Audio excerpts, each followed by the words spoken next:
Ngayon, nag-chat po siya at nakiusap siya kung pwede daw bang palitan. Hi mga VK ko V!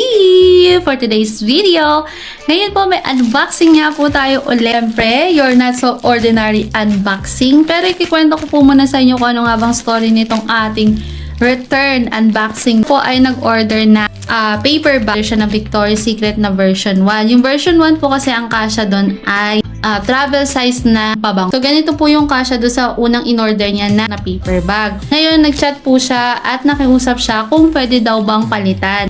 Wala naman problema na palitan ka ako, basta yung, syempre, meron na nga pong shipping fee. Huwag niya nang i-return through online platform. Kasi nga po, pag na-return through online platform, mas malaki yung magiging shipping fee i-shoulder ni buyer. So, i-click niya na lang yung order receive para syempre mabayaran din po ako.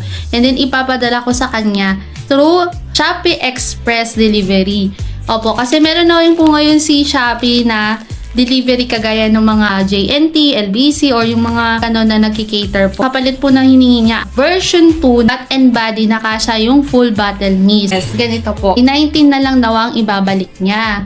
Pero sabi ko, pwede naman kung 19 lang din yung ipapadala ko sa'yo, syempre na paper bag. So pumayag siya.